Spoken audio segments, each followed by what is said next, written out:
Kimi Avary. She is awesome. I mean, Kimi is just such a friendly name. You just sort of assume that's sort of the way she is, and it just feels that way when you get to talk with her and know her a little bit. She is an NLP master practitioner and a certified relationship coach. Now, any of us don't have any issues with any of our relationships? Do we have any of those in the room? Maybe you didn't hear me? I don't know. We got one, okay. Well, then we got a lot of folks we could talk to beyond that then. What I think is really neat, she's an international relationship navigation specialist. And she helps people create amazing relationships. I mean, isn't that awesome? Just think about that. She's been featured in the Grandmother Legacy book and others.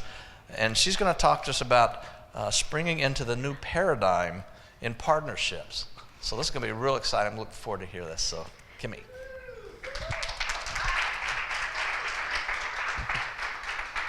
Careful. Okay. Thank you. Sure.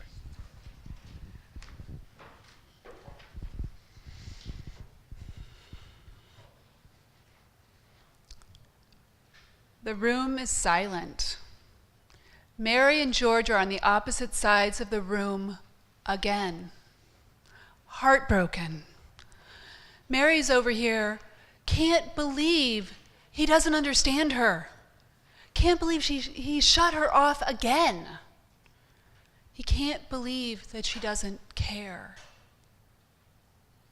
She can't believe that he doesn't care.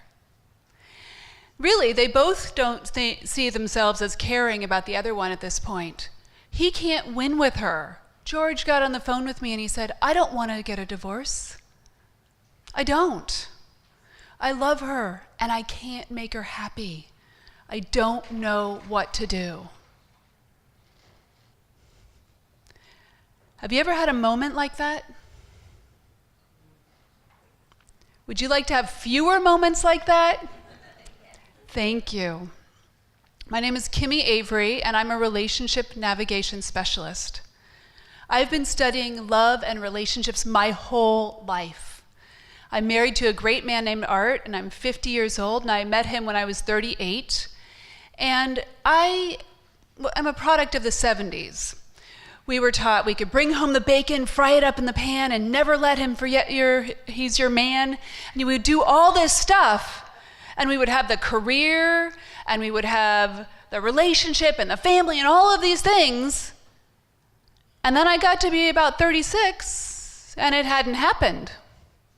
And I was really confused, hurt, frustrated, jaded. I dated a lot of really amazing men. I even watched two men walk down the aisle with different women. I was their buddy. I had gone to girls' boarding school and women's college, and I'd learned how to be a strong, powerful woman. And in my early 20s, my brothers had given me a t-shirt that said, "A woman needs a man like a fish needs a bicycle." And we thought that was hilarious. But guess what? When I was 36, I started studying about men from a masculine perspective, and I learned that men won't stick around if they're not needed. I had to pick my jaw up off the floor. No wonder all the guys that I dated, and they'd sit down and they'd say, "Kimi, I need you." And I'd say, "You don't need me. You want to be with me. You don't need me." And I'd send them packing, and then they'd get married to somebody else. And that's why I was single. So when I started studying about men, now I also have a master's in counseling and psychology, a bachelor's in family studies and human development. And I've been studying all this stuff. And NLP, in my master practitioner class, I learned that people are different. Like every single person's different. We're like snowflakes, right? All unique. And it's pretty amazing that we communicate at all, really. Because we're all, like, some people are toward, some people are away from, some people are big picture, some people are detail-oriented, some people are procedural, some people are multitaskers and all these things. And that was great. It helped me to have great relationships. But the piece that made the difference for me was starting to understand men. You see, in the world of psychology, there are some great leaders who are men, like Carl Jung and Fritz Perls and Carl Rogers, but they also have embodied some feminine qualities.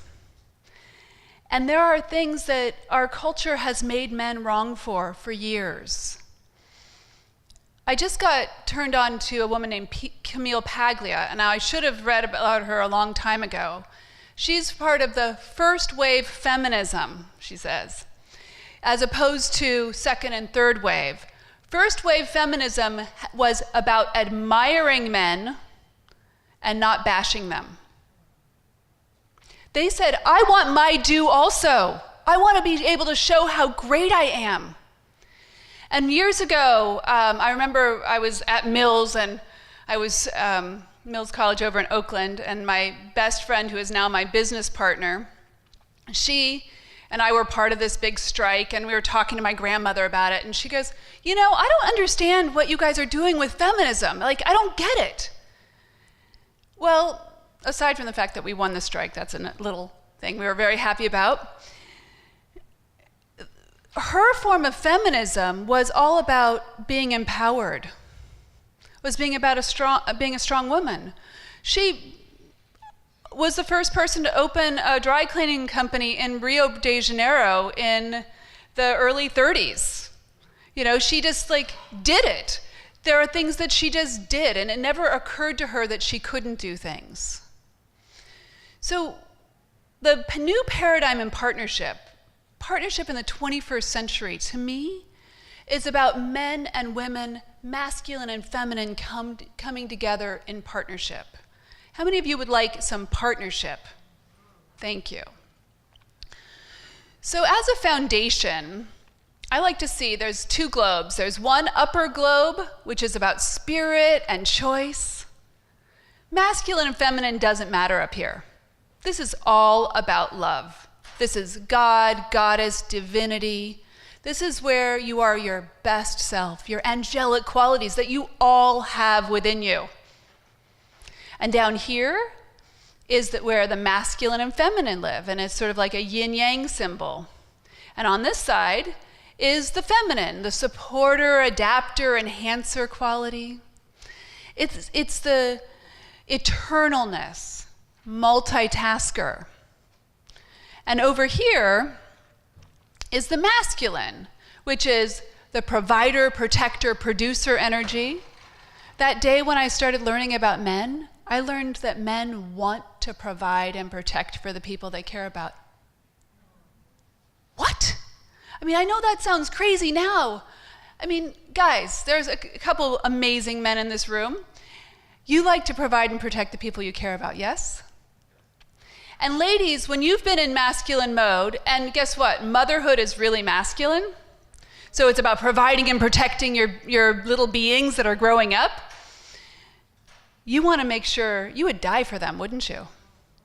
Yeah. So that's what the masculine energy is. And this is typically the leader energy. And over here is the supporter energy. And guess what? The leader can't lead if they don't have anybody to support. Or they don't have people to lead. And I've talked to men who say, if I didn't have my family, I would have nothing. Everything I do is for them. The legacy that I bring is for them. And now over here, the supporter people, and when men are in the support role, they see themselves as providing, keyword, providing support. They're not just supporters, they're providing support, okay? So over here, this person loves to support the leader.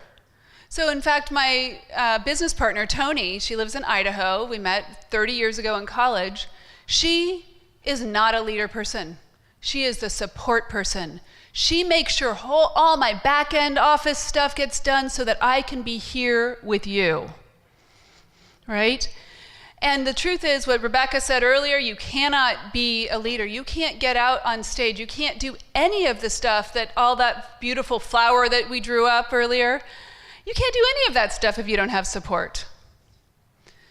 Masculine and feminine energies work in harmony together when you understand them.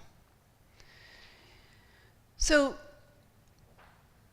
there's a majority of women here, and there's something that I call the dirty little secret of relationships, is that we have needs that we think we're expressing clearly, but we're not.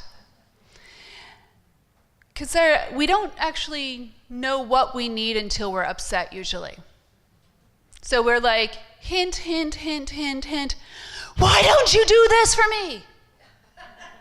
So then the poor guy or woman in the masculine mode, or this is for gay or straight, doesn't matter. This person goes, I can't hear your message. What is it that you want? Right? So the dirty little secret is that we have needs that we don't express clearly, and then that person is in trouble, or company, let's say you had a job, the job isn't doing what you wanted it to do, your boss isn't doing what you wanted, your family member, your father, whoever, you've hinted, they haven't picked up the message, and then you're upset with them. And what happens is we start out on the pinnacle of the tree of love. Everything's great, the perfect job, the perfect relationship, everything's great. And then we sort of work our way down, branch by painful branch, out of that tree of love, and then we're out, boom, on the ground. Ladies, has that ever happened to you? Yeah. So that's the dirty little secret. And the antidote to that is learning what you need, what you desire, what you require, and learning how to express it in a way that your partner can get it. It's actually quite simple, but I tell you, on all my mentoring calls, I do most of my work through Zoom, and I do mentoring calls, I have group programs, I have home study programs, I have weekend workshops and week workshops. I'm doing my best to get my message out to help change the way men and women are relating to each other. And just about every week, I have to remind the gals how to ask for what they need in the way their partner can get it. And in my one-on-one coaching calls, okay, let's go over it. Anybody want to know the secret? Yeah. So the first thing I call the respect factor. It's amazing. Number one, ask for a time to talk. Ask for it. And then wait. You wait until talk time comes. Because what the person, he might say, or the person in masculine mode who's ever single focused might say, oh, give me a few minutes. Or I can talk to you tomorrow. How much time do you need? Then when talk time comes, you say, I appreciate you for this, and I appreciate you for that. You say a couple of things that uplift the person so that they know that they're not in trouble. And then you let them know what you need. But this only works if you're not really angry and you're more, hey, there's something that I need that I don't think you know about. And what I need is for you to text me before you come home from work so I know what time you're going to be here, so dinner will be ready. And then there's the partnership piece, which is, what do you need from me to make that happen? CEOs is something that we all suffer from. Every single person. It's stuck in your own head syndrome. We all suffer from it. Stuck in your own head syndrome. And the thing is, there are about 950 trillion bits of information coming into your brain, give or take a few, every single day. Pretty overwhelming, right?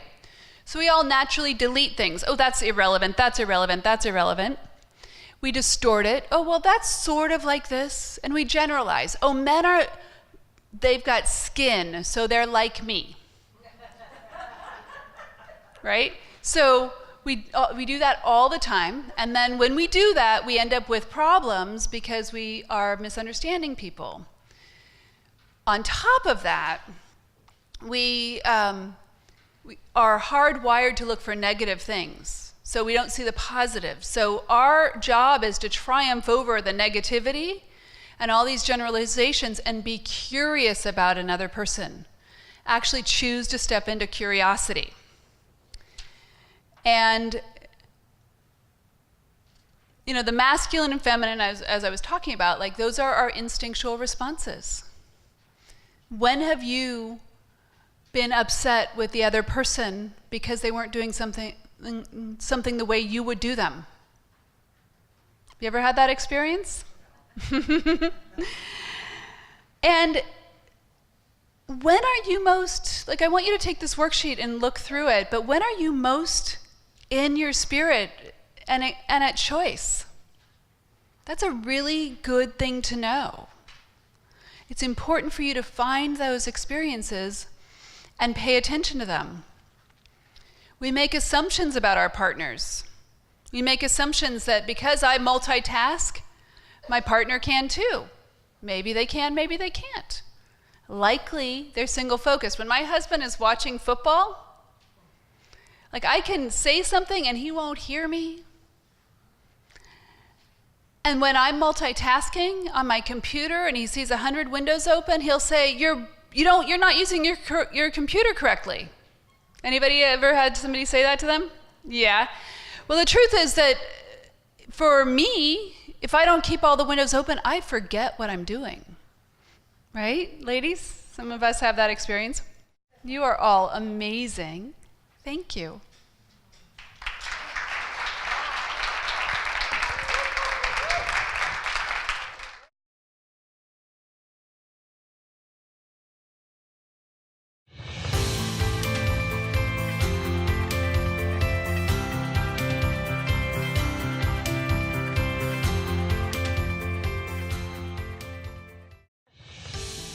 Are you a speaker looking to reach more people with your message? You have a global vision that you want to touch the world and make a global difference. If so, I have an amazing opportunity for you. It's called the Speaker Talent Search. Again, that's the speakertalentsearch.com. You'll find all the details, but here are the highlights. With one application process, you get clarity on your message. You get to fine-tune how you want to reach the world. Then you'll have everything ready in one place for the opportunities when they come. Second, we select you as a finalist. You get to come in and audition with a 7-minute audition, open up the door to hundreds of speaking opportunities. I hope you lean in. I hope you say yes. We would love to hear your message. Help you touch the world powerfully. Again, that's the speakertalentsearch.com. We look forward to hearing your powerful message.